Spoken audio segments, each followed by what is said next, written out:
Kanito Karkinos screaming tonight. The Bad Parenting Epidemic by Bladed Angel. And yeah, I don't know what the fuck it is, but this new generation of parents is not doing well by their kids because they are not raising these kids right. These kids are little demons. Guys, parents are getting worse than ever, and it's not even funny. We're It really is not even funny. It's actually kind of sad. way beyond just iPad kids, Cocomelon, or even gentle parenting. Whether it's complaining about lifeguards saving your kid from drowning because how dare they touch your kid, to whining about why your kids can't go outside during an active SWAT operation, or even telling the doctor to stop diagnosing your kid since it's your kid, and how dare you tell them what's best for their kid. So far, all of those things are fucking stupid. Bad parents are evolving into narcissistic and selfish jerks more and more by the day. You guys voted for this topic, and subscribe and leave comments to be part of the future videos. Anyways, I will preface that this video is not hating on the idea of parenthood or wanting kids. Please have kids if you are ready for them, and Keyword, if you are ready for them. Again, I have nothing against people having kids. My issue is people having kids that should not be having kids. If the most important thing in your life is partying right now, you should not be having kids. Because you're not going to... Until you're ready to make raising a kid the number one priority in your life, you should not have kids. properly love them. Trust me, our replacement demographics are going to need it. Having said... Oh yeah, our population is cooked. But see, the answer to that is not to add to the ranks with just fucking any fucking... Just tell everyone to have kids. No. I don't know. You know, there was a movie that came out called Idiocracy where like all the stupid people had kids and all the stupid people's kids outnumbered the smart people's kids. And as a result, the world became a fucking retard farm. I would like to prefer to keep that in the realm of fiction and not fucking history. That we're going to be diving into quite a messy topic, so let's start with the simpler things first. Chapter 1, Permissive Parenting. Yeah, you know, I get it, they're your kid, but if you don't tell your kid no, then by the time they get to the age where someone in authority will tell them no, they're not going to be prepared to handle it, and shit's gonna go real sideways for your kid. Gentle parenting doesn't mean what the internet has assigned it to mean. Having said that, for the sake of this video, we're going to be looking at a lot of clips that still subtitle or caption it as gentle parenting. But just know there's a difference. Basically, gentle parenting still allows discipline. They just don't believe in physical discipline. Can I tell y'all a story? I am literally afraid of my child. I honestly cannot get him to stop hurting me. Obviously, the gentle no. Fucking what? You can't get your child to stop hurting you? Your child is putting hands on you? You see, this is at the moment where, like, now I don't ever intend to have children. But if I did have a child, and that child decided to lay hands on me, well, you see, I had a part in making you, child. I will have a part in unmaking you, you little motherfucker. You're not gonna put your hands on... No. If you want to throw hands with dad, you better be ready to throw hands with dad. Dad grew up in the 90s when you had to have thick skin and even thicker skin. It's not working. We're that couple who at restaurants people stare at and shake their heads. We don't know what we did wrong. Shut your big mouth, I hate you. I'm concerned our gentle parenting has backfired and perhaps our baby boomer parents were correct. We already know abuse. Again, it's a fucking balance. Hey, Red. I'm stopping by to say hey, but I'm going to be busy tonight. All right, it's no problem. It's going to be a shorter stream anyway because like the stream title says, I got work shit. But I really do appreciate you stopping by. I definitely do. And again, I used to knock on boomer parenting a lot more, but there definitely needs to be a balance, and this, I don't know if it's Gen X, millennial, whatever it is, fucking permissive, gentle parenting, whatever the fuck you want to call it. You know, again, the boomers went too far in one direction where they were like, cut me a switch, and then you have the backlash to that. No, I have not. I'm going to be doing that this weekend probably. Because I have a couple of there's a new HLC video and a new Angry Cops video that I want to do before I get inundated in my feed with other people's reactions to that shit. Plus, I'm coming up on my 2 days off, so there may or may not be streams tomorrow night and the night before, because I got something to do tomorrow morning, so realistically, I'm probably going to be cacked out Wednesday night. Thursday night, maybe. But even tonight, I'm only doing a handful of, like, more time-sensitive, fresh reacts, because, I'm gonna have to do, like I did before, where, like, I disappeared, for, like, 5 minutes on stream to drive to a place, but I don't have to do it as often. Life of a security guard, what do you want? Especially when, not to toot my own horn, but I am, like, my boss's best dude. Like, I'm the guy my boss calls when he needs a problem solved, which makes me sound like I work for the mafia, but I don't.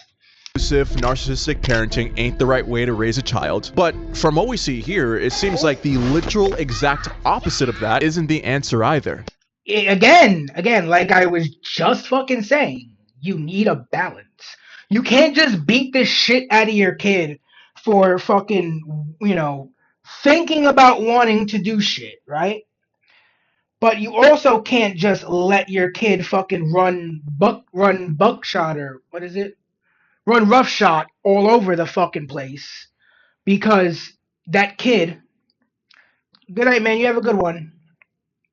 Good luck with whatever you got to take care of tonight. I hope it all goes in your favor. But you can't just let your kid walk all over you, and you can't just beat the fuck out of your kid for basically no reason. Again, it's almost like with everything else in life, you have to find a balance. Why? Permissive parenting means letting your kids walk all over you. It's exactly what it sounds like. Basically, they have a little gremlin that they always say yes to. The gremlin can throw all these tantrums and they'll never correct them, and in fact give in to them, further teaching that kid to continue in urgent care.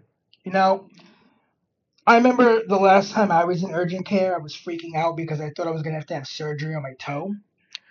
And, like, I was freaking out because, like, I can't afford to have surgery on my toe because I can't afford to not go to work. I'm my boss's number one dude. Like, there have been times where I have done the work of 2.5, 3 people at this organization. So, like, I can't, I'm too indispensable to be indisposed. And I was freaking out. And I absolutely would not have wanted somebody's little semen demon fucking throwing a temper tantrum in the middle of the urgent care clinic. Again, this is why I say not everybody needs to be a fucking parent. a little gremlin. So now that I've explained that, that sounds a lot like what most people accidentally call gentle parenting. That's what permissive parenting is. There is a reason why gentle parenting gets such a bad rep, and it's because that majority of people are under the impression that gentle parenting means that we just let our children run amok and do whatever the fuck they want, and we just sit back and say, yeah, your feelings are valid and you're safe and it's okay. Gentle parenting just means that we're not hitting them. Now, again, that's good. You shouldn't just be walloping your kids for no reason. However, and I say this with a big however, there are limits to things. And when your kid is absolutely fucking demoning out in public, yeah, that might be the time to knock the little shit upside the head once or twice. Kids do not think. And again, I had a boomer parent, right? I may be a younger millennial, but that's because my mom had me really, really fucking late. Like, my mom had me, like, damn near the end of her fertility fucking fucking cycle. I was one of the last eggs in the carton, which explains my fucking physical issues. Um, but so I know what it's like to have a parent who doesn't take no bullshit. I wouldn't have gotten a chance to act like that because my mom would never have let my behavior escalate to the point where I'm just demoning out in a fucking public space. I would have got a couple of good fucking wallops, and that would have knocked some goddamn sense into me, and I would have figured shit the fuck out. You know, and again, this again circles back to one of the reasons why I am not having children. Because I don't have the mental fortitude to not just... And again, this is someone who's literally preaching you need balance in raising a kid. I wouldn't be able to find that balance. And if my kid tried to act like that, I'd probably have to explain why my kid has a fucking shiner the next day to school. Which is, again, circling back to one of the many, many, many fucking reasons I do not want to have children. Like adults, hence why trying to assume they already grasp adult concepts like responsibility, restraint, or empathy is stupid. You have to teach those concepts. That's the job of being a parent, to Literally the job. teach them and ease them into the world. I have colleagues who used to be elementary school teachers, and they have to go through this program that reteaches their adult brain to remember what it's like to think like a kid in order to better communicate with kids. And That makes sense, yeah. really difficult. Like, having said that, my heart absolutely goes out to all the teachers who have to deal with awful parents who basically treat schools like daycares. Y'all are already so overworked and underpaid, and Yes, yes. now you gotta deal with the worst. There was like a 2-month span where I wanted to be a high school music teacher. And then I realized, I don't hate myself that much. I don't desire suffering to that degree. Generation of illiterate goblin incarnations whose parents did nothing. Again, like my mom would never have allowed my behavior to get to the point where I'm just climbing on the fucking pyramids of water at Costco, endangering myself or others, making my mom look like a shitty parent and an even shittier person. Right? My mom would have just knocked the fuck out of me once, and I would have been like, okay, I definitely can't do that shit again. Like, say what you want about it. A very severe punishment, and not even just physical, but a very severe punishment can absolutely mold behavior. I remember one time, I don't remember exactly what happened. I got in trouble at, like, school. Because I think, where else was I going to get in fucking trouble? My mom took away fucking everything. Anything I could derive even the slightest semblance of fucking joy from was confiscated. And I mean everything. I used to make myself Yu-Gi-Oh cards out of index cards. She took the entire collection, not just like a deck. Look, every card. She took my video games, TV, nope. And again, this was before there were phones, right? So like, what all I had was my Game Boy, my like a TV, all that. Nope, no access. And guess what? I don't remember exactly now what I did, but I can guarantee you, when I was little, I learned to not do that shit again. To teach them how to behave in society. Excuse me. Yeah, Sir. The worst generation of illiterate goblin incarnations Like, watch whose this parents shit. did nothing to teach. If I would have done that, my mom would have whooped the fuck out of me. Because now she's got to clean up the fucking stove. She's got to mop this shit off the floor. She's got to clean this shit off her legs. All while also watching me preparing dinner, doing whatever the fuck else she got to do. Or because I wanted to be a little brat, I would have got the shit fucking knocked out of me. Rightfully fucking so. Teach them how to behave in society. And yeah, and again, this circles back to like so many of the other issues that I see in the world, where you have kids, and of course, you see, the bad part about that is you have kids who were never told no by their parents. Unfortunately, what happens is, as time goes on, those kids who were never told no turn into teenagers who were never told no, and then turn into adults who were never told no. Then, as a result of that, of never being told no, of being able to get away with all kind of shit, then when shit actually gets real and they get like stopped by the police or, you know, any kind of actual situation with real consequences, their brains aren't trained to realize this is a serious situation. I can't just do whatever I want. I have to follow whatever rules and guidelines are put in place for me because of this situation. They never got that experience. They never learned that concept. They never learned the concept of I can't do this. So when that concept hits them in the face, they wind up going to fucking jail because instead of just complying with the officer and just doing what they say, they decide to flip the fuck out because, again, they were never told no, so they're just used to flipping the fuck out. And, you know, cops aren't gonna fucking take that shit. They're gonna fucking lock you up.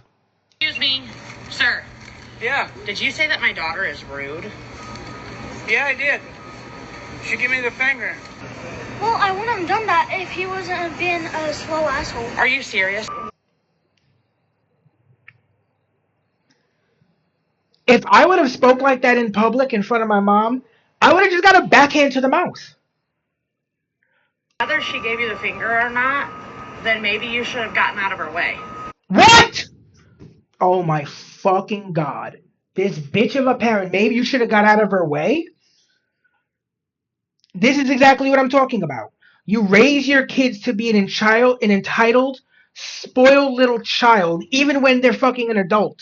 Because unfortunately, when they act like an entitled, spoiled child and don't get the shit kicked out of them, they never learn to not act like an entitled, spoiled little child, even when they're a fucking adult. Yeah, I know. I'm old. I'm kind of slow. So instead of telling Amelia, no, you don't treat people that way, she goes after the older man who's in a motorized cart. Mm-hmm. And this right here is the problem. She expects society to adapt to her semen demon's rudeness instead of correcting her. Thankfully, it's not all parents, so for a brief palate That woman should have swallowed and not had that kid. That woman should have had a fucking abortion. Because she is unleashing another entitled little prick onto the world who is going to be all of our problem in... How old is that kid? Let's say she's 4. Okay. That means that in 14 years short time, which I'll tell you right now is fucking the blink of an eye. Okay? 14 years ago, it was 2012. And I still remember when it was 2012. 14 years ago, it's a blink of an eye.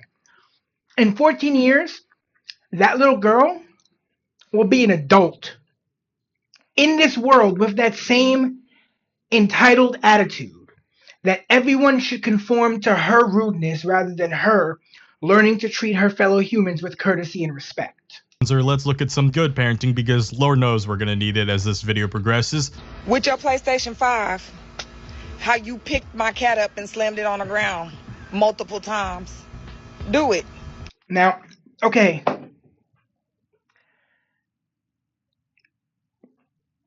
I get what the parent is doing here, and I applaud the parent for showing the kid some consequences. If this kid actually did pick up his mom's pet cat and throw it to the ground, the same way he winds up throwing this PlayStation, because I've seen this clip before, then yeah, he definitely deserves to not have that PlayStation anymore.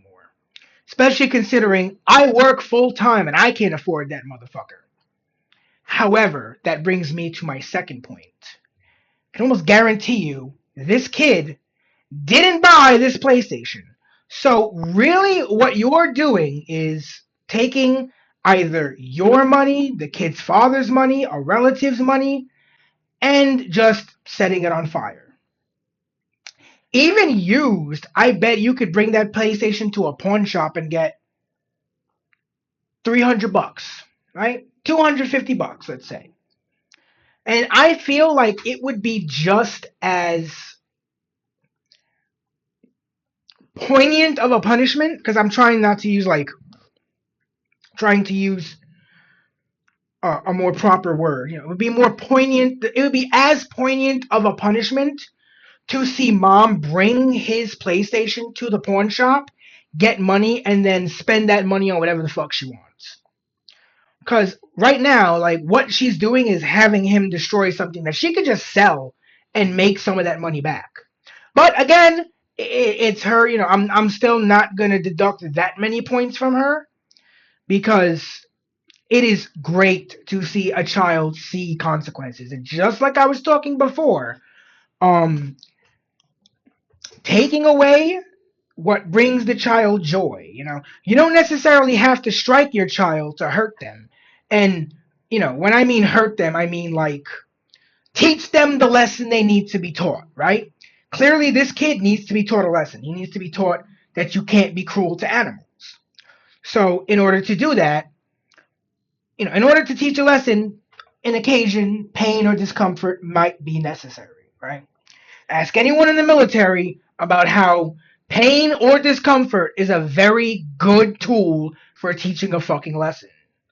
You know, for example, Angry Cops, another creator we're going to watch later tonight. He, and again, I've been watching him for a long, long time. He did a video about like when he was in basic training in the Army, because in addition to being a cop, he's also in the Army. Has been in the Army for a while. I mean, he's a drill sergeant. But before he was a drill sergeant, obviously, he was a trainee in basic training. And one day he got caught drinking a Coca-Cola during basic training. And the drill sergeants made sure to teach him the lesson that he could not do that in basic training by making him do, what the fuck was it? Scissor kicks. That thing where you lay on your back and you got to do those kick things. And he had to do them in cadence for a long fucking time. And guess what? He learned that lesson and he never did that shit again. So what this mom is about to have this kid do is, while not necessarily the way I would handle it, I would say it's appropriate. Because again, if she bought him that and she feels that it's worth taking the $500, $600 loss to teach him that lesson, then I'm not going to knock her, because there are plenty of fucking parents who wouldn't do a damn thing. So, you know, I'm not going to deduct too many points for her about to do what she's about to do. Although I do have to say, like, as a broke gamer, it does hurt to see a PlayStation 5 just absolutely obliterated by the forces of gravity, because, like, I'd buy that off you for fucking $200, and then I'd have a PlayStation 5 and I could play with my friends. But that's neither here nor there. Boom. Now pick it up and do it again. Do it again, because that. Now I would like to say I don't know about the internals of a PlayStation 5. I would assume that did some damage, but now that it's out of its like little white exterior casing and it's the interior, now this is probably going to be the death blow to the console. Unless everything's solid state, and even if so, I mean, you can still crack a board. Wait a minute, hold on. Let me move this for you, baby, so you know it's real. I want you to raise it up on your tiptoes and slam that as hard as you can, like you did my mother and a cat. Pick it up and do that again. W parenting, W mom. I don't. Yeah, again, I'm not gonna take too many points away from the destruction of a perfect good console, because she's teaching her kid a lesson, and I can guarantee you, I would say maybe the putting it on the internet is a little bit much. But I'm from a different generation where we didn't put our entire lives online. Like, when I was growing up, we just, you know, I didn't grow up with social media in the same way kids today grow up with social media. the social media I grew up with was one. It was social media in its infancy, right? MySpace and Facebook before Twitter. I remember when Twitter came out, right? And it was on like ABC News. What is Twitter? And before Instagram, before your local supermarket had a Facebook page.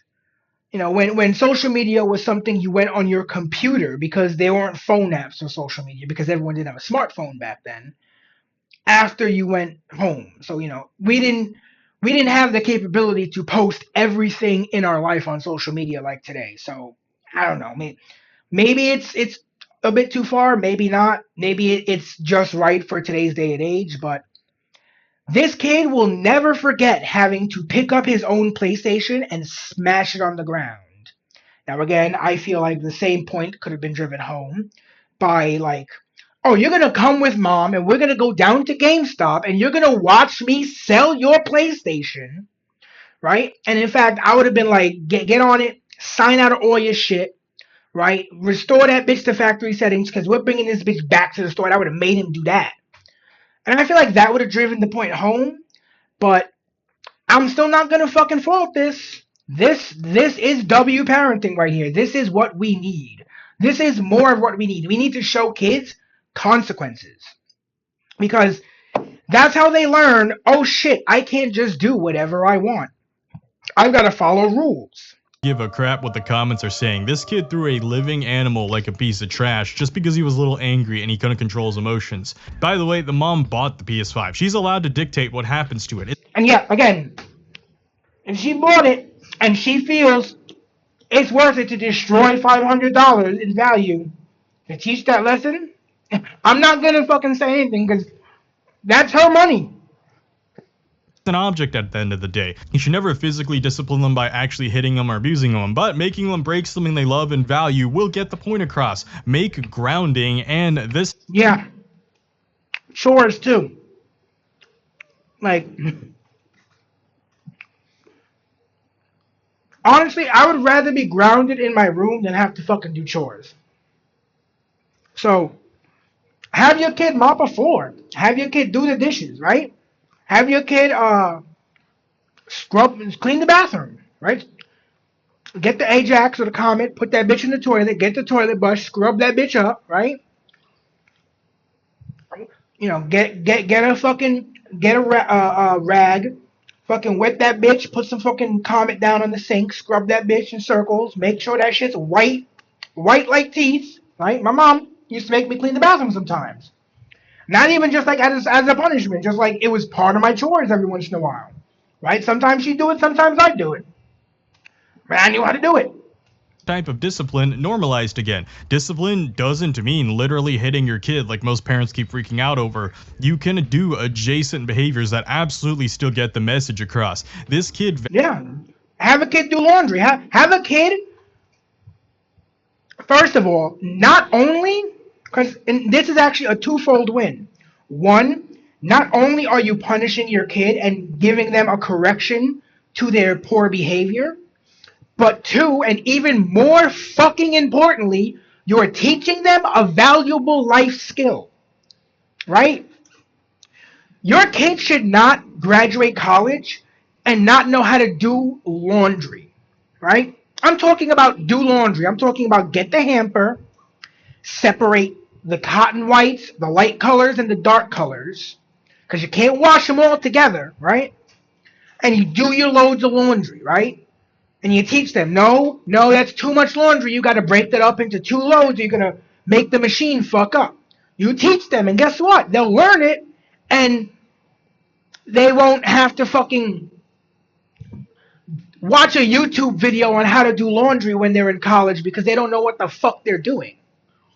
I know some people who I had to teach how to do laundry, grown-ass people, older than me, and they were like, can you show me how to do laundry? And I'm like, yeah. And they're like, where'd you learn? My mom taught me. Sometimes she wasn't feeling well, and I had to do the laundry because guess what? I had to go to fucking school, and I need to clean clothes. So I had to clean the clothes. And guess what? Now, I know how to do laundry. I know how to do dishes. I know how to wash a bathroom. I know how to mop a house. I know how to maintain a house. And now that I have my own apartment, well, it was my mom's apartment, but now it's mine, I know how to take care of the bitch. I have the requisite knowledge. Values his PS5, And that's because my mom taught me how to do all these things when I was a kid. but he failed to acknowledge the value of a living cat. So the best way to make him draw a parallel is to take something he values and have him destroy it to make him realize, oh, okay, I must have done something really bad then. I get it. And it's better he learns this now. Like, this is something he... Yes, it is better he learns this now and learns the lesson before that type of behavior becomes ingrained as a part of his personality. will remember, and some people were commenting that this is a core memory that will probably help him develop into a better human later on in life. 100% it'll help him develop into a better human. Because from this age on, he's going to realize actions have consequences. And if I don't do the right thing, something fucked up will befall me. Because we see what happens if people don't learn to value the life of living animals or even other living people if they're never taught that value. Chapter 2. Oh no. Oh no, this fucking cretin. Oh my god. You know what? Yeah, no, this he's actually the perfect example of what happens when you don't raise a child with discipline. You literally get Jack fucking Doherty. Oh my god. He is such a subhuman, Pond Scum-esque piece of garbage. The results and societal consequences. Oh my god, I remember this fucking video. I'm almost certain this was the video. Oh no, this wasn't the video. It's just another stupid big SUV, but I remember I did a video. It's on my channel. It's like a fucking hour and almost 20 minutes off an 11-minute video of this idiot deciding to spend Lord knows how much fucking time blocking a McDonald's drive-thru. You know, making life miserable for not only the poor, unfortunate souls working at McDonald's, because I've worked at McDonald's twice, and I will tell you, back when I believed in it, I had a dream that I died and went to hell. And hell was an eternity of working at McDonald's. So they're not having a good time. And not only that, but he's also making life difficult for the people who just want to go through the McDonald's drive-thru, get their goy slop, and go home. Consequences of permissive parenting. Oh, toma, pato!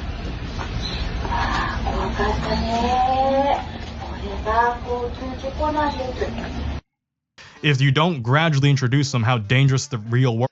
Yeah. And you know what? Those kids seeing that dummy get hit by that car are gonna realize, oh shit. That's what happens if you run into the street. Because again, the contract of the roads are, as a driver, I'm supposed to exercise due care to not hit anything with my 2-ton hunk of steel that I'm piloting. And as a squishy, vulnerable pedestrian, you're supposed to remain on the sidewalk where I'm not supposed to be, and only cross the road when a traffic control device permits you. Right? Now, if we both follow those rules, we will never come into conflict with one another. I will go when it's my turn to go, and you can go when it's your turn to go. But if you decide to dart out in the middle of the fucking road while I'm just going, I might not have the amount of time necessary to mentally go, oh shit, and brake my car before my car breaks you. They're gonna think they're invincible. A parent who fails to discipline their kid in any way, verbally with words, spatially by just grounding them, or objectively by just showing them demonstrations like the one above. It doesn't. Yep. Again, it doesn't have to be physical discipline. There are so many other kinds. But if you never, ever get in the way of anything they want in life, you will raise a kid who thinks they're an invincible main character. And that's why we have all these copy-paste broccoli-haired Jack Doe. Copy-paste broccoli-haired Jack Dohertys. Yeah. Oh, God. minorities running around because they had permissive parents who never, ever, ever disciplined their kid. Or even worse, whenever their kid wanted something from another kid, they would argue against the other parent to make their kid concede that item. And you're sitting next to me and my family, and your kids are playing with other toys. My kids are instructed to go over there and grab toys so they could play as well. They don't. Yeah, see, I'm so glad that I'm not having kids, because I would flip my shit if you just came up on my kid and grabbed his toys and just started playing with them. I honestly don't know what I would do. I might instruct my kid to beat the crap out of your kid. Like, hey, you remember that move I showed you that I said never to use on anybody? You have permission to use it once, right now. Do it! Do it, Junior! Make Daddy proud! Not need to ask for permission. And that is so disgusting because it makes their little gremlin really narcissistic. Like, I can throw a tantrum and make the world bend around me. Everything's meant to be played with by me. It's a giant sandbox. Exactly. That's how you get this, where, oh, I don't have to ask permission. Look, I was taught to ask permission for pretty much everything. Like, if you don't own it, you don't have a right to it. So if I wanted to, let's say, if I was at my friend's house and I wanted a glass of water or something, even to this day, with my best friends that I have known for like 20, more than 20 goddamn years, we grew up together. I still go to his house and I'm like, yo, can I get a fucking cup of soda or a snack or something? And he'll be like, yeah, go ahead. I still ask because that's just how I was raised. I was raised with fucking manners. I was raised to respect the people around me. I was raised not to think that I'm the main character and it's my story and everyone else is just an NPC in my game. Because that's not the fucking way the world works. This isn't like even hyperbole. They grow up to become like this. We have multiple examples of people like this loser prankster or mini loser pranksters. But we'll take a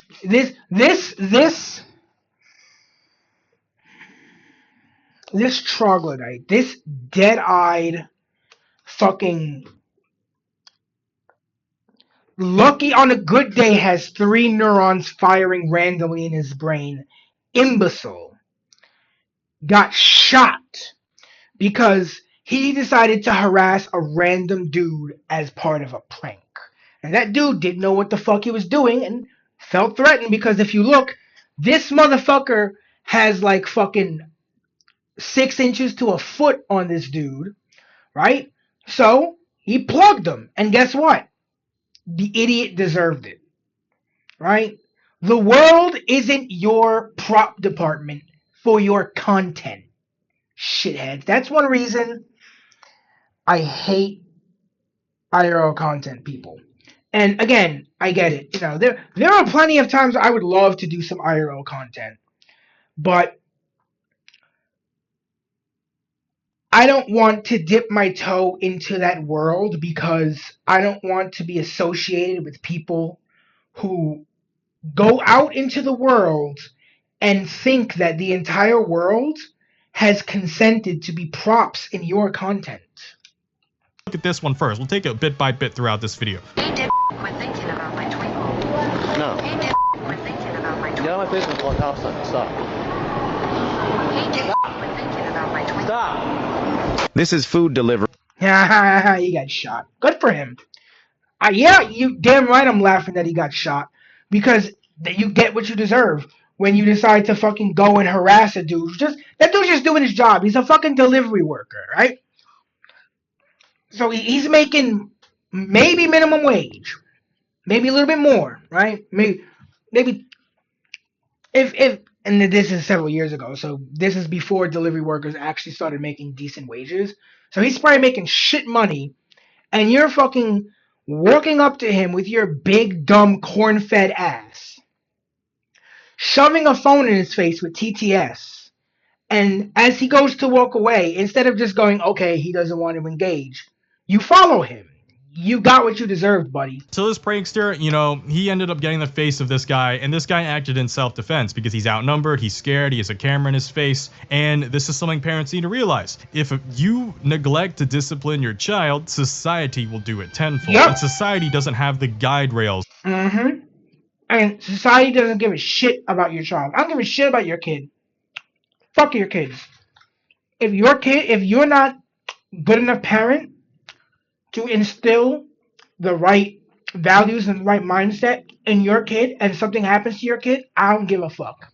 That parenthood has, meaning that it was your job to make sure that these kids understood the proper danger of things they can't control. These are things that must be taught to them. Pranksters are some of the biggest cases of failed parenting, since the only way someone can do this is through complete permissive behavior. There's no way they had parents who had a spine. Like, each day they get bolder and bolder, whether it's fake injections on people in public that lead to jail time. Yeah. If somebody walked up on me and poked me with a needle, I would probably take them out of this world. Because at that point, I don't know what the fuck you're trying to inject me with. I don't know what you're trying to do. So I'm going to go to full-on self-defense mode. And as far as I'm concerned, I'm being attacked with a lethal agent. Right? I don't know that it's a prank, and I don't care that it's a prank. If you die, you die. I'm defending myself, and if that means that you lose your life, then that is entirely 100% on you. By the way, prank has got a French influencer in jail. Amin Mahito's video showed him pretending to stab random people with syringes. It went viral just days before an outbreak of needle attacks at a French music festival, and even though the syringes were empty, a lawyer said it caused real fear for the people in the video. harassing people in public is L behavior, and I hate that there's a whole genre of this on TikTok. For instance, all these losers who somehow have the time to gather in like groups of 20 to raid local businesses and mess with hardworking employees. Bro, these people are making so little money. Their life is so shitty. I mean, and again, I'm not trying to generalize. Maybe they are actually happy where they are, but it's like, bro, they have a job where societally they're near the bottom of the totem pole, right? And they're forced, because when you work in service, you're forced to eat whatever shit is given to you by the fucking customers. And you're forced to do it for what is essentially some of the lowest, most pathetic wages that can legally be offered. So why are you making these people who are already just not in a great place, right? Just you're working at Starbucks, you know, you're making a little bit of money, you got to deal with rude customers all the time, people who are fucking in a rush, people who are indecisive, people who change their minds last minute when the shit's already made, right? They gotta deal with all these fucking idiots. And then you gotta come in, not even contributing to the store. At least those other customers are buying shit from the store and putting money toward their paycheck. You're just coming to make content in their place of business and make their life harder. Driving customers who would be paying for services away from their store, which makes their store less successful, which could endanger their fucking job. Go ahead and bring in the guys. Call the police. What is going on? No, you guys need to leave. You guys are back workers. These are my workers. No, these are my workers. These are my workers. Oh, this is the TikTok guy, actually. This is his TikTok. The TikTok account at Terra Clout is owned by 24-year-old Heston James Cobb. On both TikTok and Instagram, Heston gets what a fucking loser. The following by pranking employees at recognizable stores, including Target, Michaels. Good! El Bozo fucking retard. Again, none of those places. Okay, let's say you make $3 above minimum wage. That's not that. It's much, yeah. It'll add up every fucking paycheck. But you're still barely cresting over the bare minimum of what the state says is a legal wage. And to have people fucking coming into your place of business at your work where you're not having a good time, you're at work, and causing a ruckus. This goes for pretty much any job. Even my job. I actually do, most of the time, have a pretty good time at my job. But now, if someone comes in and, they're causing a problem or some shit, guess what? That's fucking up my time at my job, right? That's making my work worse. That's making my day worse. People who are already stressed enough in this economy. And also, I'm lucky as fuck to actually have a job that I enjoy. It literally took me like 30 years to get to this place. And most of the other jobs I had were, well, every other job I've had has not been nearly as good as this job. This is the best job I've ever had, apart from maybe streaming. Although I don't think I make enough money off of that at the moment to consider it a quote-unquote job. But gig, I guess you could say, best gig I've ever had. Because I've worked in retail, I've worked in fast food, I've worked in all sorts of industries, and this is probably the best thing the most enjoyable thing I've done. And even this, there are certain things that can just make this job annoying at times. One time I had a guy come in at like fucking 9 o'clock at night, 10 o'clock at night, whatever the fuck it was. And he needed to get some stuff from one of the warehouses. And so, again, it wasn't even that, like, it wasn't even like someone causing trouble. It was just, I had to call a bunch of people and clear it because, like, I can't just let a dude on word of mouth just go into a warehouse, take a bunch of shit, put it in a truck, and leave. Because then the next day, if they go like, we don't know who the fuck that guy was, he just stole a whole bunch of valuable movie memorabilia from the warehouse. What the fuck's wrong with you? So I had to get on the horn with my boss, and he had to get on the horn with his boss, and they all had to fucking bounce back and forth and go, okay, yeah, this guy's legit. Take the shit, let's go. You can do what you gotta do. It was annoying. Hell, I haven't had to do it in a long time, but we used to have an issue with, like, intruders. There used to be people who would come and try to rob the places, and I had to chase them out. It's actually how I broke the shocks on my Jeep a long time ago. Because I, like, gunned it over a fucking speed bump chasing after fucking criminals. And then, like, it hasn't happened recently, but we used to have a bunch of kids who would come around and, like, go to the very back of the lot and skateboard. But I think they put up a fence or some shit so they can't get in so easily. And, you gotta deal with that. You gotta tell them, hey, you can't fucking be here. You gotta fucking skedaddle. Who now have to deal with all this. Like, even before I started streaming, when I got here, one of the reasons I don't do react videos for everything I watch on stream is because, like, streaming at work, one of the things I would do at work if I wasn't streaming, in fact, kind of like the what's the word? The thing I would do the most at work if I wasn't streaming would probably be watching videos. So, not everything I watch winds up being a react because maybe I just wanted to watch a couple of videos online, and that's part of the benefit of coming to my streams is that you get to see the stuff that might not necessarily make it to the YouTube channel. Prankster BS, while also even double taking at the chicken they're buying. This guy who sprayed bug spray on food, he needs to be thrown off a fucking cliff. I don't care that he went back and threw it away, bro. You don't know if in the fucking 7 seconds that you turned around to spray something else, someone didn't walk by and grab one of the things you sprayed and is serving it to their family right now. That's not a fucking prank, bro. That's fucking terrorism.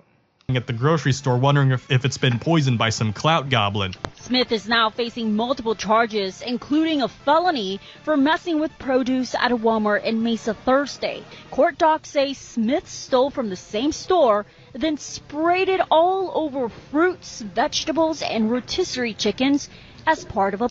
What a fucking troglodyte. He couldn't even fucking buy the bug spray. He had to steal it. I mean, I don't know why I expected him to at least buy the bug spray, but what a fucking troglodyte, bro. I don't care that we're not at replacement levels. We don't need more people like this. Prank. I could honestly make a whole video about the TikTok crime epidemic, so I'm just gonna save that. Please do blade it for a future topic later. That's not a finalized name for it, but we'll get to it when we get to it. But if you want to watch that video and other videos, and you know what? No, I don't know. I don't know if it's a good thing or a bad thing, but social media has absolutely changed the way criminals behave. What I mean by that is we now have criminals who stream and video record their crimes online and then put them on the internet. Like back in my day, if we were doing something we weren't supposed to be doing, like, I don't know, committing a crime, we would go out of our way to make sure no evidence existed, not go out of our way to create the evidence ourselves. Like, bro, what the fuck? subscribe for more epidemic slop and like this video if you are enjoying. Like, could you imagine? Could you imagine if social media had existed like during the time of World War II or some shit?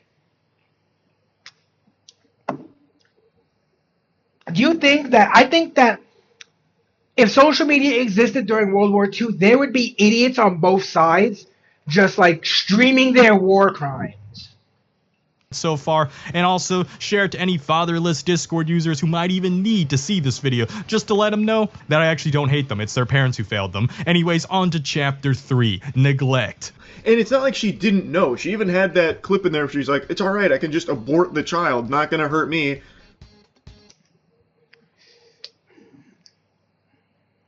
There is no limit for human stupidity. Unfortunately, that is one of the most, if we could harness that as an energy source, we would have limitless power.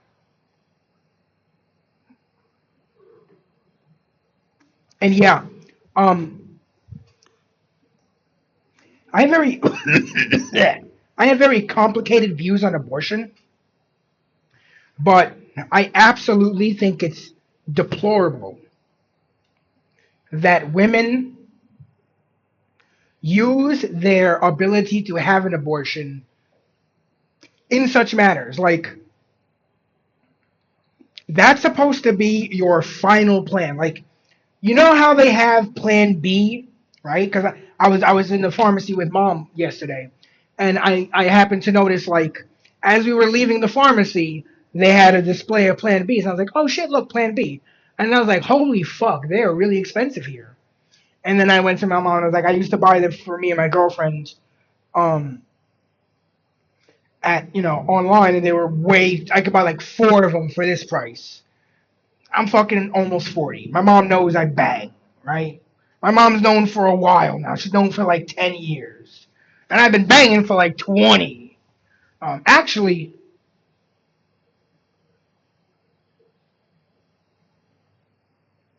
yeah, this year makes 20 years. Okay, so, and so,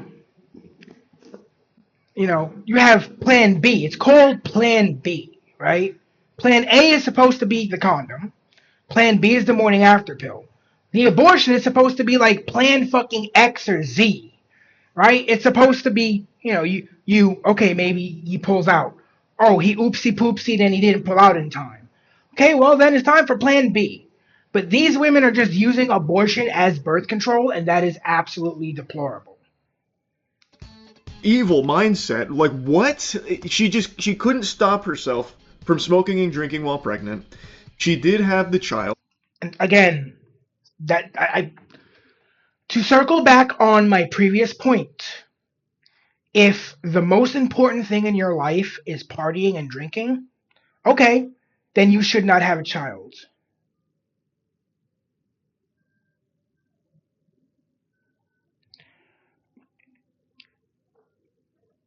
Yeah, I'm not against abortion, but I definitely am not a fan of the way it works today. And in fact, perfect time to clip this, because I've actually been meaning to say this.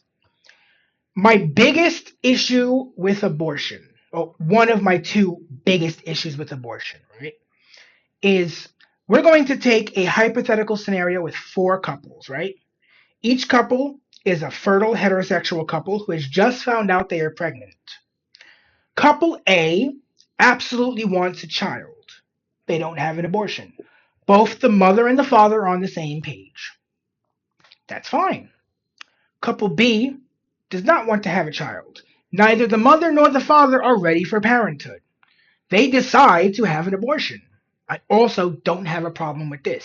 If you're not ready to bring a child into this world, then you should not be bringing a child into this world, because having a child is a big responsibility. It's one of the most important jobs you can do, because you're literally programming a member of the human race for the future that will one day be a part of the public that we all have to deal with. It's a very important job, which is why we shouldn't just let anybody do it. My issue comes up with couples C and D. Couple C, the man would like to have a child, but the woman doesn't want parenthood, right? So the woman says, I'm not ready to have a child. I don't want to be a parent. The woman aborts the child, even though the man would want to have the child. I don't feel this is fair. Now, let's also take couple D, where we actually invert that. For couple D, the woman wants to have a child, but it is the man who says, I'm not ready to have a child. I'm not ready to be a father. But the woman decides, well, too bad. I want to have this kid. She has the kid and then takes him to court for child support. In both C and D, the relationship dynamic is uneven. Only one side gets any input and only one side gets what they want, even though both sides wind up having to deal with consequences. You know, on one hand, you have a father who wanted to have a child, but has to watch as her partner aborts that child against his will. And the other didn't want to have a child and is now forced to pay for child support for a child he didn't want. It's not fair, in my opinion. And this September, he will be 3 years old. He still cannot walk or talk, and again, if smoking and drinking and partying and having fun is the most important thing in your life, you should not be bringing a child into this world, because you are not ready. Right?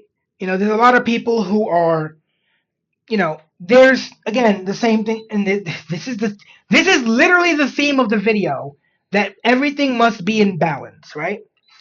There are people who are hardcore anti-natalists, who think nobody should be having children, regardless if they want it or not, and that it's selfish.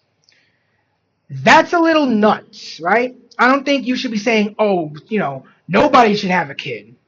And then there's the hardcore pro-natalists that think everyone should have a kid, and you're wrong if you don't want to have children.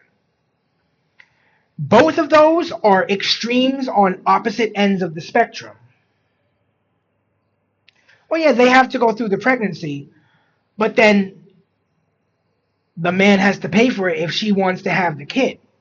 So the same way a woman can opt out of being a parent or not, I think a man should be able to opt out of his financial responsibility.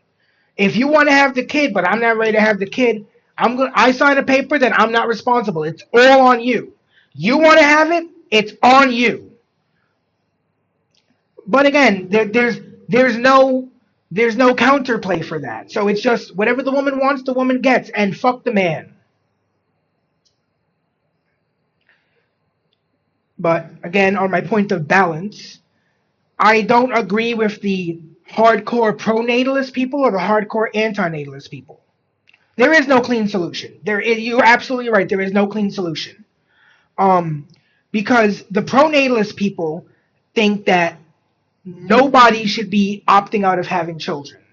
When my balanced take, and of course the anti-natalist people think that nobody has the right to have a child, which both of those are insane.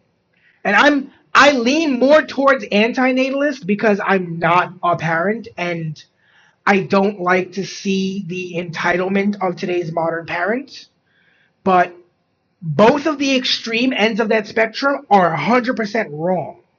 There are some people who should just never be parents. Some people who should just never have kids because they're not responsible. You know, when you were a kid, right?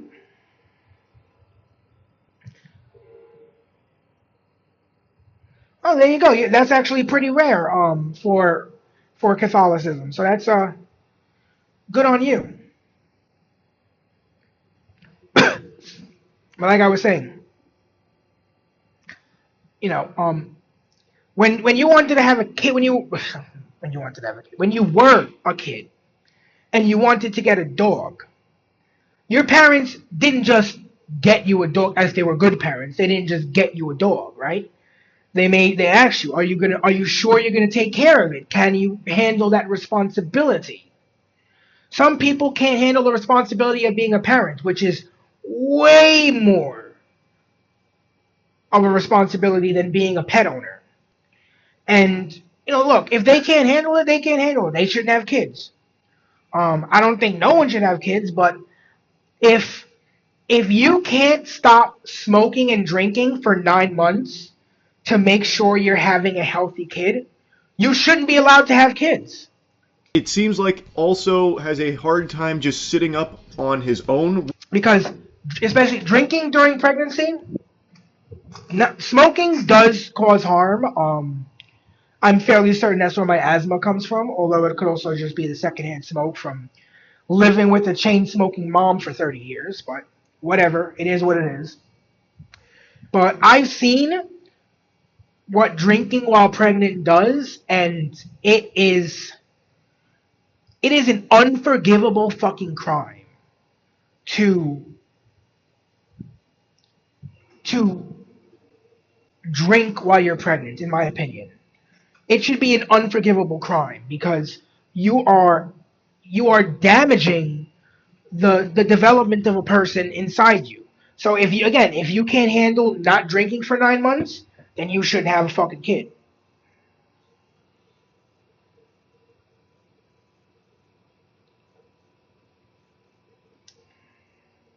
Without assistance supporting him. It is heartbreaking. It is actually heartbreaking. Yeah, because people who, and again, a lot of people who their mother drank when they were pregnant, they will never have an opportunity at a normal life. I know someone, personally, who their mother drank while they were pregnant with them, and that person will never have an opportunity at a normal life. They will have a life, yeah, but they will never be a cognizant adult in the same capacity that like you or I are. They're older than me, but mentally they're so much younger than me.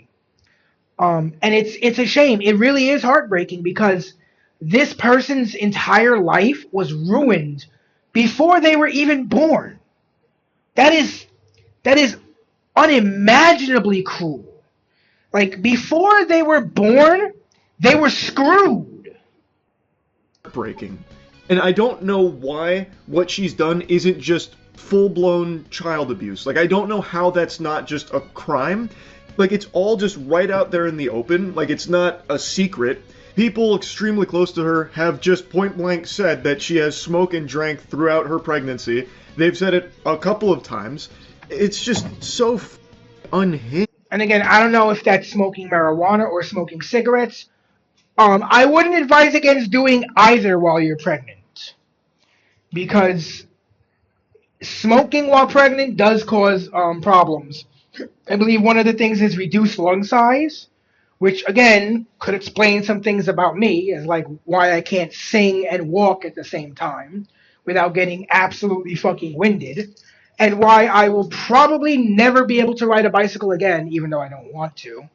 Because the last time I rode a bicycle, I went about maybe 100 feet and damn near had a motherfucking asthma attack. Not almost died, but like, my lungs were aching so much, it felt like I had almost fucking died. Yeah. Me and my mom were actually talking about this yesterday about the crack babies and how like a lot of them are adults now and having now they're having dysfunctional kids, and it's fucking depressing. It's depressing that like we come from a race that built machines that propelled us from one rock in space to another. And yet this same race of people, this same human race, can't get their shit together when it comes to just propagating the species. And now, where she's now denying that her child has a disability and says that, the doctors are wrong, the doctors don't know, which to me says... It always really bugged me how people will be like, oh, the doctors don't know. Motherfucker, do you know how much school you have to go through? How much shit you have to learn to be a doctor? I'm not saying doctors are never wrong. I've been in situations where doctors were wrong. But if you just think the doctors are never right and they don't know what the fuck's going on, it's like, then why are you going? If I take my car to the mechanic and he says, oh, your wheel bearing is wearing out, you got to get a new one. I'm going to trust what the fucking mechanic says because he knows more about cars than I do. Because it's literally his job. So, why are you bringing your kids to the doctor if you then say, oh, the doctors don't know what they're doing? You're wasting your time and the doctor's time. Is that she's not even willing to get this child the assistance that he is likely going to need going forward. He's developing at his own pace and hitting his milestones in his own timing. Every child is different, and I'm confident in his growth. Every kid deserves a parent, but not every parent deserves a kid, and that... Yeah, that's a very good quote. ...has never been more apparent than ever, because there are a lot of parents who just completely treat their kids like property. I despise parents who... Yeah, that's absolutely fucking disgusting. Don't let others criticize their parenting habits because it's my kid, so I tell them what to do, not you. Because that treats your kid like a non-living object instead of the autonomous human being they are. He's gonna have a kid. We're gonna raise it in Vietnam for the first 4 years. What? He won't be there? Neither of us will. What? He'll visit. What? What? You won't be in the kid's life for the first 4 years? So she's going to, and I don't remember if I watched this financial order or if I watched someone react to it or what, but I remember like the kid's going to go to Vietnam. So you're going to have the kid immediately ship his ass off to another fucking country for 4 years. Like a real parent, like if my mom would have, when my mom was having me, if someone would have told her, hey, you want to ship little Kenito off to Puerto Rico or Spain for 4 years, my mom would have flipped her shit. No, I just had my kid. I love my kid. I want to be with my kid. I want to... What do you mean you're just going to ship the kid off to the fucking Philippines? Aren't you supposed to be a mom? It's your kid. You're supposed to raise him. Fuck. They're not going to remember. I hate that fucking phrase. They're not going to remember. First of all, they might not remember specifically, but it will have a lasting psycho-emotional impact on the child. I'm not going to remember. But listen, Caleb, his... And so are you telling me that... do you watch Denims? Because wasn't it Denims who said something like, oh, it's okay because you can do whatever you want to kids until they're like 4 because they won't remember, or some stupid shit like that. Oh my god. Oh, human stupidity absolutely gives me a migraine. Sometimes I truly feel like I'm tilting at a windmill when it comes to just human stupidity, because every time I think, okay, it can't get worse. They find a way to fucking do something stupider. They find a way to prove me wrong and make it worse. Family's gonna raise it, in Vietnam. It. So we can. It is a human being, not a Pomeranian, right? You should not be having children. Should not be having children. If the first thing you're gonna do with your kid is pass them off to a fucking family member, then why are you having kids? And it to school. Kid's gonna miss his grandparents, her grandparents. A little baby that doesn't have memories still cries for their mother. Okay. Yes. Get over it.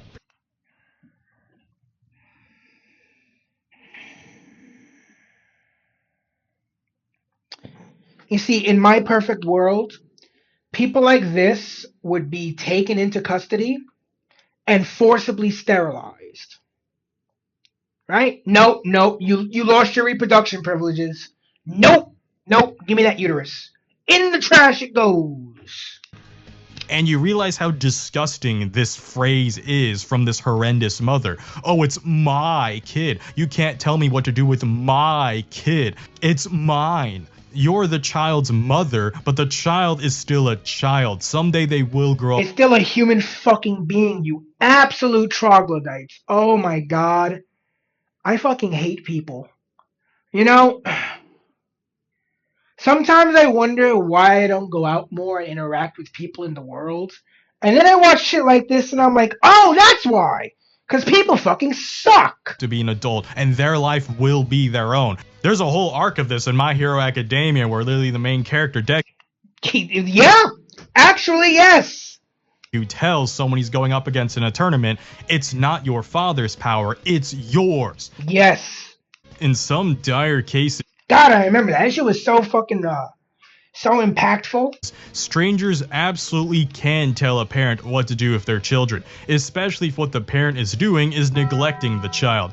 Even more so if it's not a random stranger, but a licensed doctor looking for the developmental health of the child. My mom was the type of mom who might ignore all your medical issues until it was too late, and it was disgusting. Like, that happened to me a lot growing up. So they said that if Jezreel doesn't start.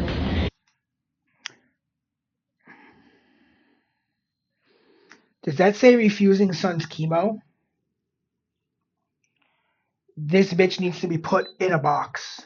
Chemotherapy, that he has a chance that he will definitely pass away. And I said it very loud and clear, I'm not starting chemotherapy. I don't understand people who take their children to the doctor and then don't want to listen to that doctor. This woman's son exactly is fighting leukemia, and she is in a war with CPS because she refuses to allow her son to get the chemo treatment needed. Keep in mind, this chemo treatment, this regimen of chemo, has been around for decades and is so incredibly successful that it has lowered the death rate of leukemia by so much. And leukemia used to be a very, very devastating disease. Leukemia used to be what pancreatic cancer is today, where if you get pancreatic cancer, the odds are absolutely fucking against you, and you're probably going to fucking die. Like, I hate to say it, but look, a couple of people who've died from pancreatic cancer: Patrick Swayze and Steve Jobs. Now, if you have money and resources and access to these things, from $1 million movie career and owning one of the biggest tech companies in the world, and you still can't beat this, then it's clearly a very tough cancer to beat. And leukemia used to be like that. Apparently from what she's saying, it's gotten better, which is 100% a wonderful thing. Yay, science. Hopefully one day we can actually get these fucking death rates on these cancers down to zero with the power of science. But, the medicine only works if you take it, Goku. And if a doctor is telling you your son is going to die if you don't do this and you don't listen, I understand wanting to go a more natural or less toxic route, but the moment your child's life is in question is the moment you need to listen to the doctors. Unk's got a trauma dump here because this whole story reminds me of my own trauma that I already talked about in a 2024 cancer video, which I don't recommend watching that. Damn. And yeah, I just found out that Bladed apparently is a cancer survivor. Which, what the fuck is up with so many young people developing No, I know what it is. It's all the chemicals and all the everything. The water, the air, the food, everything. This is chemicals upon chemicals upon chemicals upon chemicals. If we're not getting blasted with radiation from the fucking computer in our pocket and then drinking fluoride from the fucking drinking water, you know, all this shit is why so many people are all jacked up today. Video, actually, this is maybe one of the few times you're going to hear a YouTuber ever tell you not to watch a video. I don't hate my parents. I've learned to forgive them, but I will never truly love them because my parents were science deniers as well. So I'll briefly state here. I grew up with precancerous Barrett's esophagus as a child. This is something that progresses very slowly and can be kept under control. There's no cure for precancer, unfortunately, for this type, but you can keep a kid well into, like, they can still live a full life if you just give them treatment, right? You act early on and don't let it progress to cancer. It's only 1% chance of progressing to cancer. You have to be extremely stupid to allow it to progress to the next stage. My parents were extremely stupid. Sure, they acted out of what they perceived was their best intention, but it came out of arrogance and narcissism against American doctors. They opted to use Asian pseudoscience and even brainwashed and repeated to me, "You don't have a problem. We don't have any genetic defects in our lineage. We're a clean bloodline." They actually said that. Oh, God. Well, I guess his parents are beating the stereotype, because I thought Asian people were supposed to be smart. For word, not in English, in their native languages, but you get the point. Like, looking back, that's really cultish-like talking. That's why my heart weeps for children in this circumstance, because they're held prisoner to a jail of their parents' making, their parents' own science denial, their parents' own arrogance, narcissism. There's nothing I'll ever do to get mad at these children for the same reason I wouldn't be mad at myself. What was 7-year-old me supposed to do? Run away from home? And I had to just tough it out until I became an adult. And there's absolutely a world where some kids probably don't make it to. Sadly, yes. 2-year-old girl dies after face-healing parents refuse medical treatment. Wait a minute. No. I did a video. Oh my God. It wasn't on this. It was on something very similar to this, but I don't think it was this particular case. It could have been this particular case. Although I definitely wasn't streaming at this time, but you know, maybe a video came out on it after this. And I reacted to it because I remember reacting to a video where a child passed away because their parents' religion made them refuse medical treatment. Which this phrase right here, God's will. There are few phrases in this world that enrage me more than the phrase God's will. Because it was God's will that my father died when I was 6, despite my prayers to have him saved. So, you know, I'll go with science because God hasn't fucking shown me any fucking results ever. Adulthood, if I could have lived. So God and his will can stuff it. Just been murked, and my parents probably would have just chalked it up to something that still wasn't even their own fault, which is why I said I'll never love them. The stakes where they put their child's life on the line. Why have I avoided saying that up until now? That's why I hate this disgusting mother. It's not just their future. You are putting their life on the line in the present for every day, every week that passes by when you don't get them treated for actual issues they have. Off. And yes, I know medical debt is expensive, but you're a parent. It's your responsibility, and you were supposed to be prepared for it when you... You know, I used to be, I still am. I still think medical debt sucks, but people want to talk about the alternatives. Well, you know, socialized healthcare is cool and all until the doctor essentially tells you to KYS because I guess the bean counters figured that, oh, you're depressed, why don't you just KYS? That's quite literally what the fuck happened in Canada. So, you know, between this, oh, well, you know, we have health care. Yeah, you do, but, like, you got to wait a long time to see a specialist. I would rather go into medical debt and get treatment when it's going to be effective than wait on state-sponsored healthcare and have my condition progress beyond being treatable. Because I had to wait fucking 8 months to see a specialist who would have ordered the test, who would have figured out that I'm about to fucking die. So, you know, I don't think either option is ideal, but if I had to choose between maybe dying before seeing the doctor that's going to help me or going into some debt, I can block debt collectors' numbers real quick, motherfucker.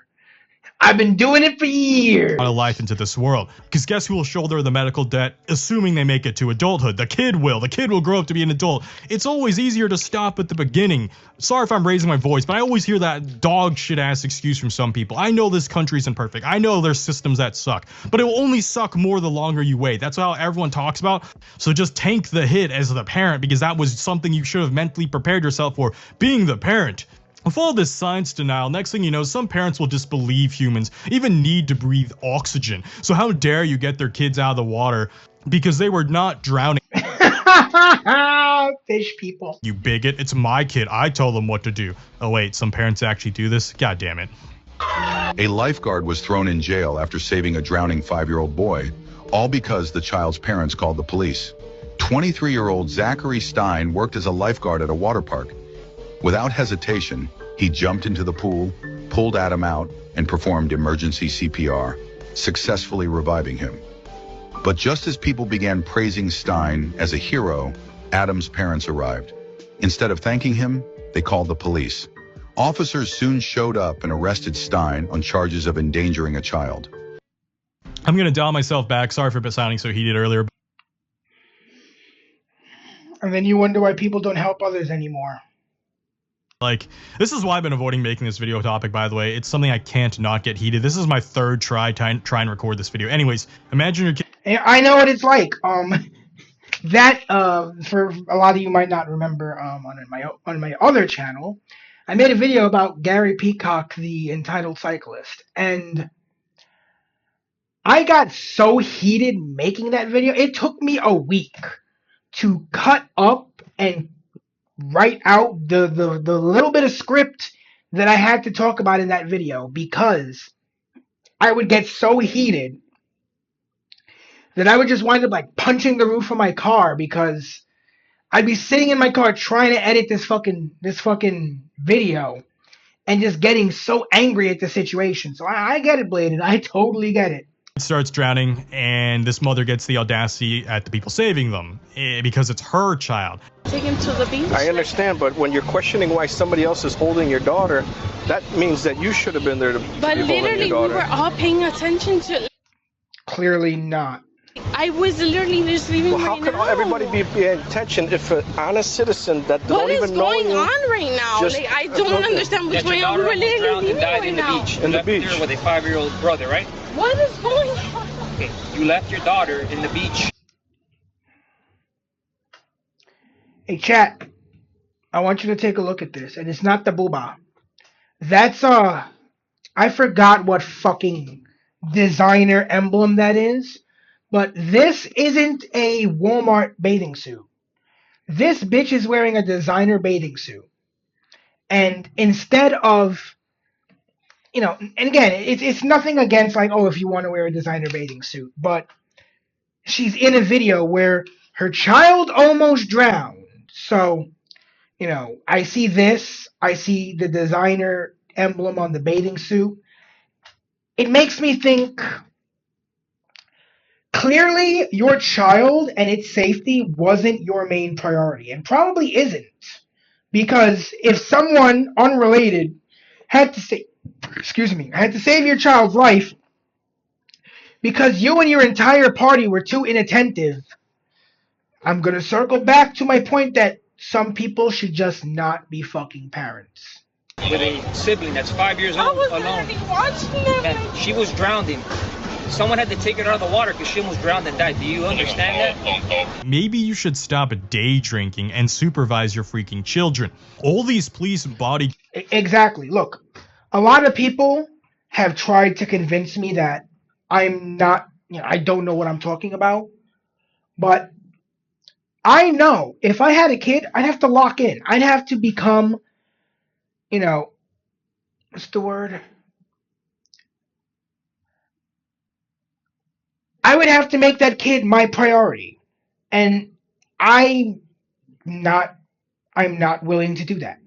So I'm not going to have a child. Now, a lot of people might say, I always found it really stupid when people say that it's selfish to not have a child. You know what's actually fucking selfish? This, right? Having a child because for whatever fucking reason you decided to have a child. Maybe you wanted one. Maybe, everyone was doing it, so you figured, oh, it's about time I pump out a baby. It's more selfish to have a child and not show the capacity to care for it than to be mature enough to realize, you know what? I'm not responsible enough to take care of another whole-ass human being. The fact that some people think my choice is more selfish than her choice absolutely fucking disgusts me. Footage these days show off some of the most neglectful parents out there, and it has my heart aching for the future of our youth. I hate that she yells, "It's my kids, it's my kids, they're my kids." In this case, the lifeguards and police are doing their job in rescuing their kids from drowning in the water. I get that you can't have eyes 24/7 on your kid, and I get that accidents happen, so don't feel ashamed if a lifeguard has to save your own kid someday. Just don't yell at the lifeguard after they've done their job. And even worse, don't be day drinking at a bar several thousand feet away from the scene of the incident. And so when her friend was stumbling drunk, these are her friend's shoes. She took her to the bathroom because she's throwing up, So that's, I don't want you to think that she wasn't just not being a mom. Yeah. The bartender comes out and tries defending her, saying she's not being a bad parent. I was watching her this whole time. She was actually busy helping her friend vomit in the restroom from all the day drinking. Again, if you're still doing that, going to bars and holding your friend's hair when they vomit, then you're not at the stage of your life where you should be having children. Okay? Me and my girlfriend, we both individually, before we even got together, both were like, we don't want to have kids for our own reasons, right? Neither one of us have any kind of golden genetics that needs to be propagated to the next fucking generation, right? We don't need any more short motherfuckers with lactose intolerance running around. The world is not going to miss me that much that we need to make a Xerox for next fucking season. And so we both decided, we're just going to have our, we're going to enjoy our lives. We're not going to have children. And that frees us up to do things we want to do. One of the things I've always wanted to do that I'm convincing my girlfriend to do, mostly by agreeing to save up and pay for it when we're a little bit older, is I want to do the transatlantic crossing. I only recently found out that there was still exactly one ship in the world that still takes that route. I believe it's called the Queen Mary 2, from Liverpool to New York City.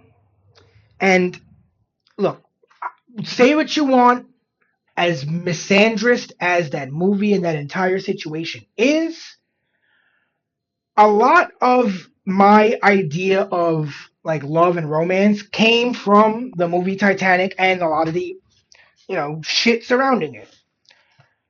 As a result, I always wanted to take a transatlantic crossing. And my girlfriend was like, yeah, we can do that. Because my girlfriend likes to travel. She likes to fly.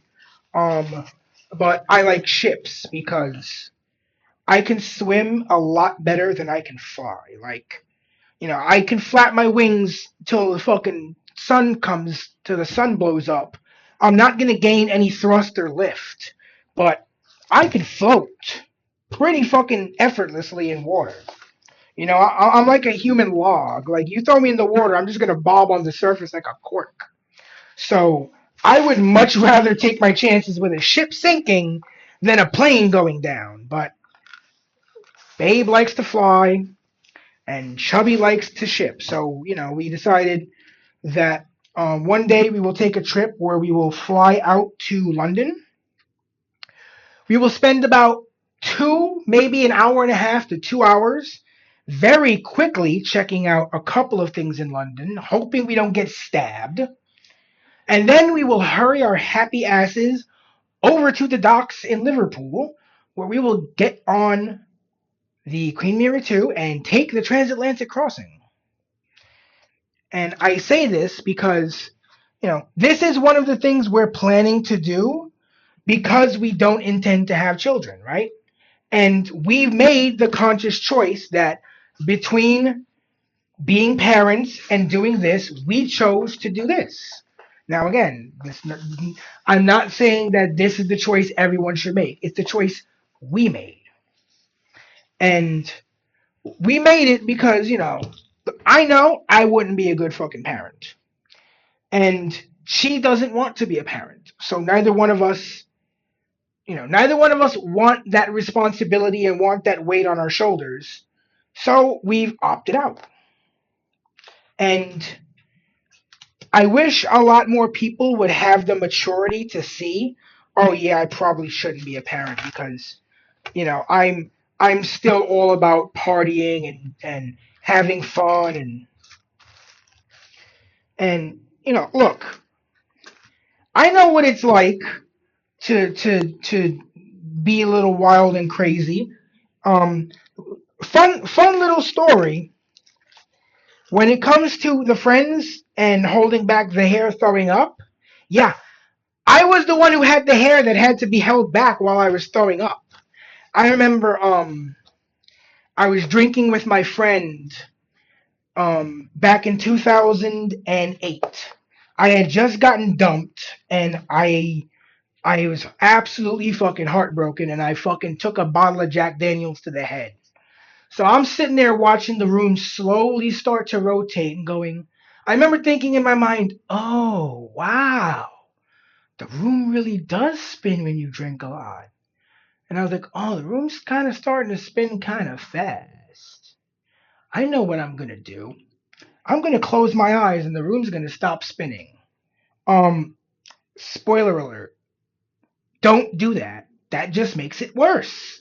Because about 2 seconds after closing my eyes sprung open like they were fucking spring loaded. And I was like, bro, I gotta go to the bathroom. I gotta throw up. So my homie fucking chases me to the bathroom.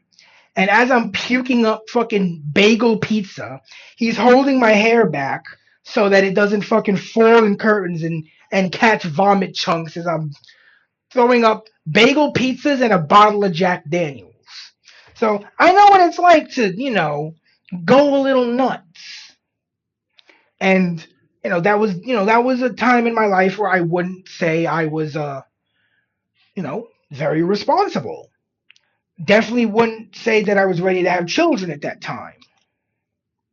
And bro, hard disagree. Can we stop permissive parenting, the permissive parents? The stakes could not be any higher. Her daughter almost drowned. I do not care about hurting her feelings. Maybe one drink, sure, especially if you know what you can handle, and at her age, she absolutely should know what she can handle. But if you're literally drinking till blackout drunk where you're vomiting, that's not responsible. They've already lost my sympathy as being the good parent here. The comments absolutely roasted her by saying, repeating you're not a bad mom doesn't make you not a bad mom. And I'm glad everyone is siding with the stranger lady who actually saved a drowning daughter. Because drowning isn't something you can hesitate with, right? Kids' lungs only last seconds, maybe a minute, depending on their own individual training, especially when they're only 3 to 5 years old. The stranger isn't playing superhero. That lady was a hero. Meanwhile, the mom is obviously drunk, possibly even high, and she's looking after 3 to 5-year-olds. She claims it was her birthday, and the bartender and her friends are defending that parents deserve to have fun too, right? They're on the beach and they should. You do deserve to have fun, but not at the expense of your kid. And again, when you make the decision to have a child, that means you can no longer prioritize fun. right? The period of your life when you're able and you're allowed to prioritize having fun is over. Now your priority should be taking care of and raising this child. Enjoy themselves. It's her birthday or whatever. You're allowed to have fun. Just have fun with your kids. Why are parents doing everything possible these days to avoid raising their kids or being near their kids? Like, they always need to take a break from their kids. You know, if you actually love your kids and make them love you, you don't feel the need to always be away from them. At the very least, just be sober on the beach, right? Especially when they're 3 to 5. I'm gonna keep repeating that. So don't be like these parents who are completely oblivious to the dangers of the surrounding world and for some reason even try to control it, whether it's denying diseases, denying that their kid is drowning, or denying that they're in an active crossfire area with a SWAT team. Now, on the flip side, don't interpret this as me saying helicopter parent your kids forever and never let them go outside because the world is super, uber, duper, mega, ultra dangerous. Again, balance. All things must be in balance. A smart man said something like that once. Real smart dude. Really knew what was going on. Purple skin, a lot of chins, golden armor. They should never ever see anything. No. There's a middle ground. Supervise your children and make sure they can safely experience the world on those guide rails I've been mentioning this whole video.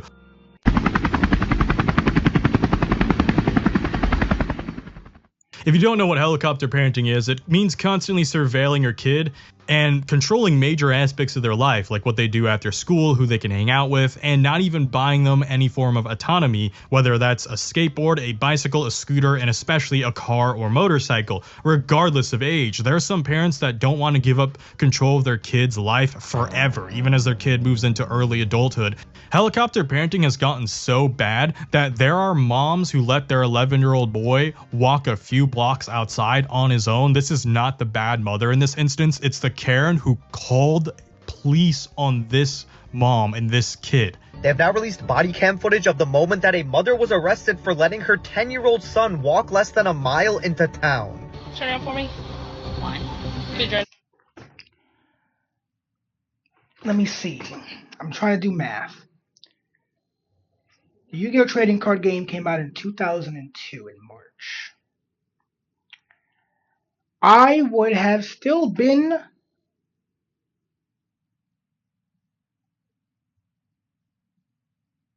So I was 12. I believe I was 12 in March of 2002. So when Yu-Gi-Oh! First came out, and the craziest thing was I don't even think I told my mom. I just knew, like, I don't remember the date. We'll look up the date. Because I'm pretty sure it was like March 22nd. Hold on. The Yu-Gi-Oh! Trading card game.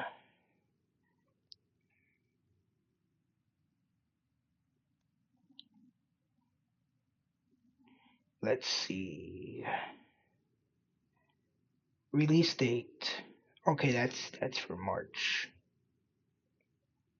I mean, rather, that's for the OCG. 2002, so let's see.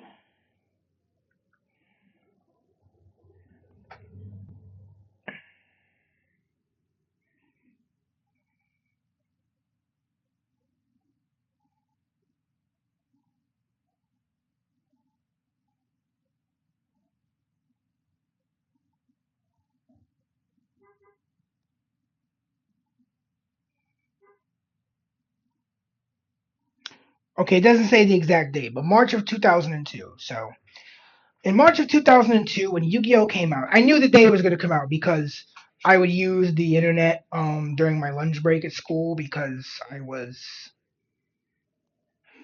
apparently hyper online and antisocial, just like I am as an adult. Who would have known? Nothing changes.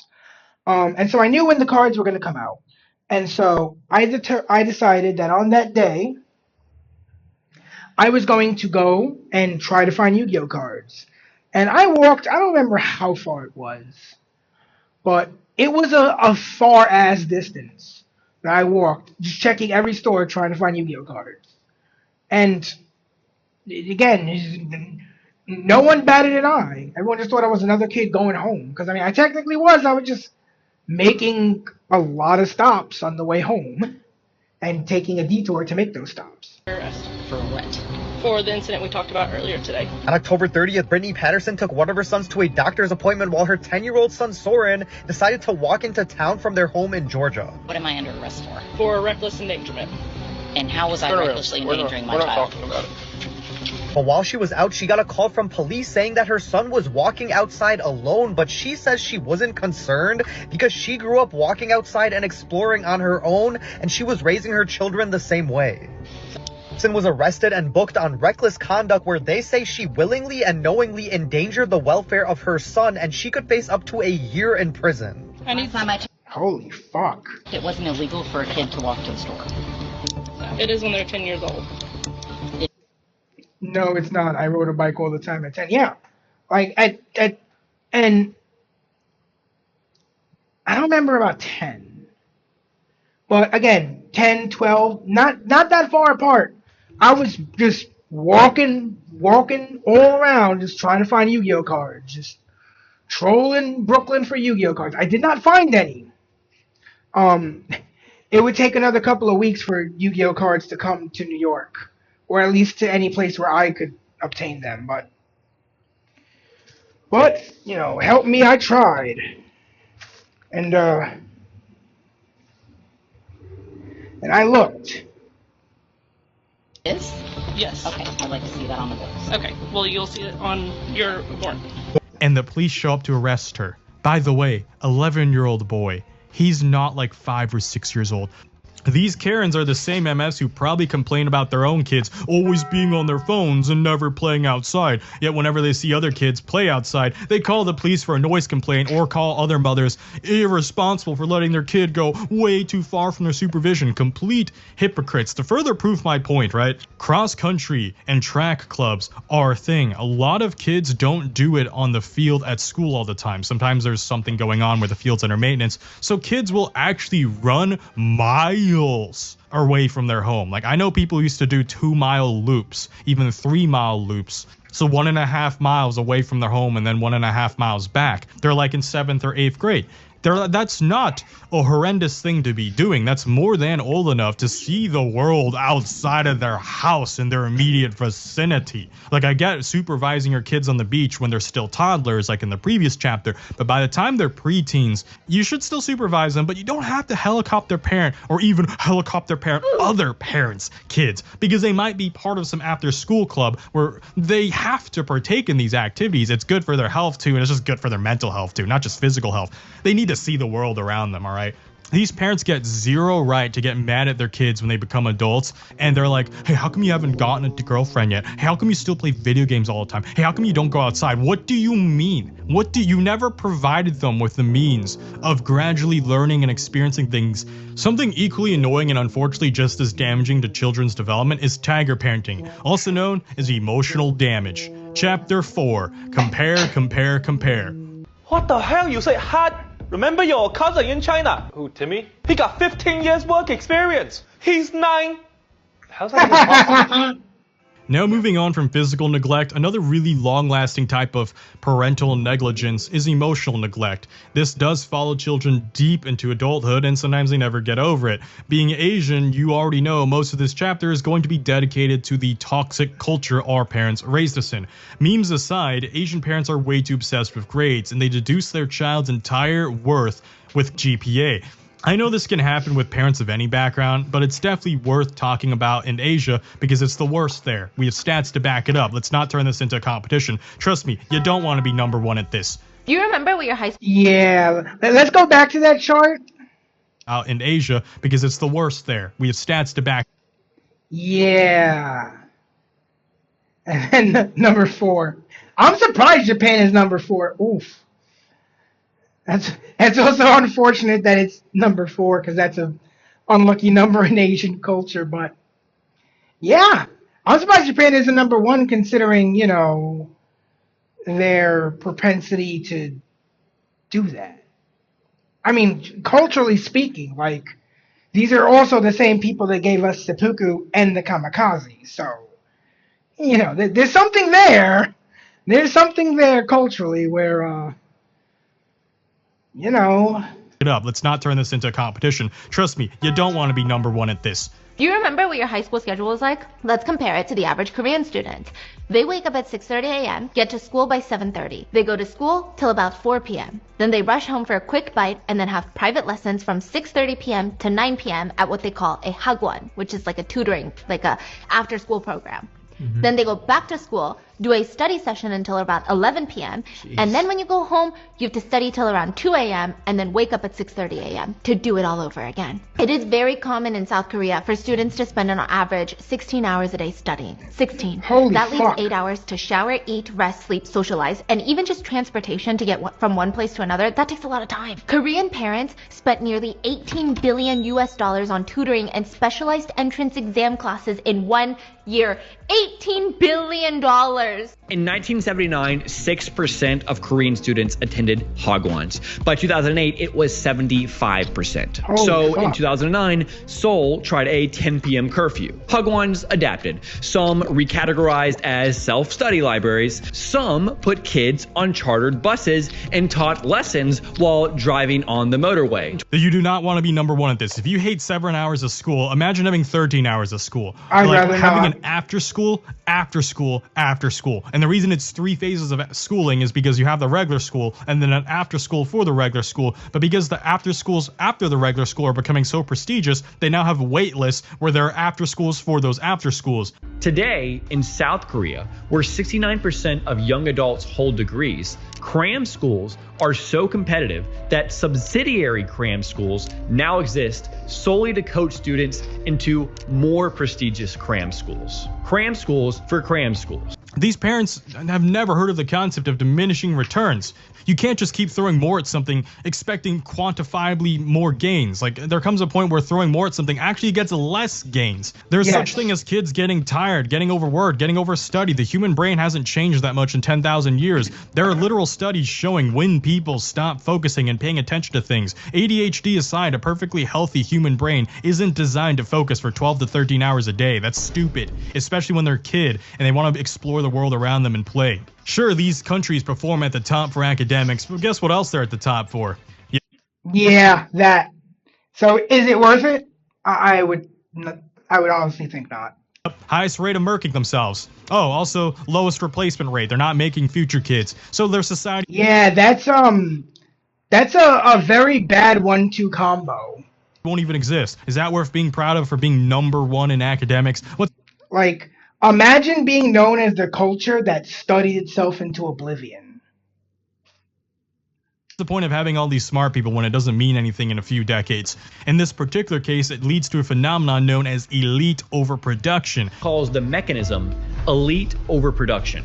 More people trained for elite roles than roles that exist. What this means is that there are more kids than ever with degrees from elite institutions, from all these elite schools and elite after schools, from all the studying they did. We're not talking a few too many kids, by the way. We're talking multiple millions of them who are elitely overproduced. Elite overproduction led to breakdown, not reforms. Brian Kaplan, an American economist, estimates 80% of education's return comes from signaling, not actual skills, which means the system doesn't fail when someone like Ellen Tara James Penny sleeps in her Volvo with $140,000 in debt. That's the system working exactly as designed. China produced 1 million college graduates in 1997. By 2025, it produced 12.22 million. That increase over just the past decade, 4.6 million people, is larger than the entire annual graduating class of the United States. But guess what? Companies didn't magically gain several millions of job openings for the several multiple millions of graduates and degrees that just got handed out. Therefore, a lot of these kids actually end up without a job, no money, and either move back in with parents or end up stressed out of their mind in the middle of a city, going broke, working themselves to the bone like a dog on years on end, which is why they don't have time to marry someone and make more kids. And their country and politicians have the audacity to complain about it. And then you get to the extreme end where some of them just can't take it anymore and end it all. And again, we have statistics to back all of this up. This is a cycle that repeats as an entirely new generation of parents and politicians who continue to to point to the oversaturated, overwalked path, and then rushes their kids down that same exact fate. And wow, that sounds similar to something that's happening in the West, except it's way, way more dystopian. It's worth talking about this to my American viewers because it can show the future that we ourselves could be headed towards if we have this dumb ideology surrounding academics. For some parents, academics is the sole measurement of their kids' whole life. Yeah, it really does mean nothing after 22. Despite it not even contributing that much to their adulthood. There, I said it. Yeah, I know. There's these memes of people being like, oh, the only people who say that are these people. But it's like, laugh all you want, but a lot of CEOs don't have degrees. I'm not saying to become some sort of crypto rug puller wannabe entrepreneur. There is something way more than just school. There's so many other paths. Even just being a drilling engineer can make $250,000 a year. Being an HVAC dude of air conditioning can make 6 figures these days. Blue collar and trades are such a huge shortage. And that's the exact polar opposite result of trade underproduction, elite overproduction. Wow, what a shocker. A whole generation of parents, actually 2 whole generations of parents, boomers and Gen Xers, told all their millennial and Gen Z kids to rush towards the university. It's like trying to fit a giant square cube into a tiny circular hole and then being shocked why the square. Yeah, I was a product of this. I don't know if I would have went to college if it wasn't pushed on me as essentially an inevitability. You know, every single aspect of, and again, I grew up as a millennial, so talking about someone who came of age in the 90s and 2000s. And if you looked at, it wasn't just like our parents. Every TV show, Saved by the Bell, Fresh Prince of Bel-Air, Sabrina the Teenage Witch, all had a college arc, right? There was a period of time where every one of those characters went to college. So it was so drilled into your head that it was even more than just normal. It was like inevitable. Like it was a very negative thing to not go to college. You know, it was always, if there was a character who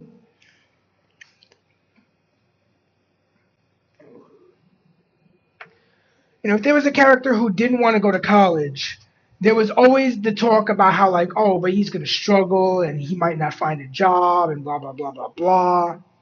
And so the going to college thing was pushed through the entire generation rather than, hey, you know, college is important if you want to work in particular fields, but there's also a lot of other shit out there you can do for which college is honestly just a giant fucking waste of time.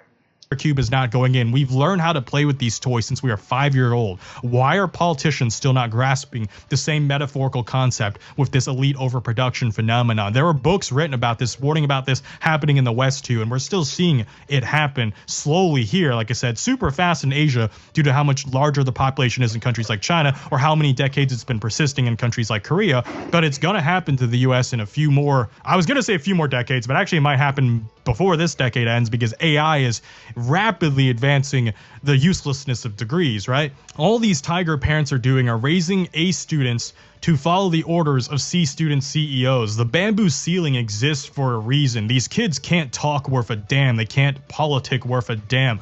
They can't actually socialize or get connections or do anything other than just follow orders. Academics don't teach you to replace the elite. It teaches you to continue to be subservient to them. Now, this doesn't mean drop He's not wrong. out of school and do horrible at it. You should still value school. There are still definitely subjects that are worth learning about, but don't make your whole life revolve around GPA. Regardless, Unk's done trauma dumping. Thanks for listening, and I hope this reaches whoever it needs to reach. Anyways, make sure to like this video and share it to your friends to trauma dump together in your group chats. Subscribe for more Epidemic Slop, and I will be honoring my car enthusiast audience request to make the repo epidemic, regardless of it losing 4 polls now. Oops, I guess I'm becoming a permissive parent. Guys, thumb throwing a tantrum. I would actually like to see that because I've heard repossessions are up, and, you know, again, I have only a little bit of room to talk. Like, I've got about like 6 inches I can back up on before I'm at a cliff because I financed my car. But when I financed my car, I literally went for one of the least expensive cars on the market.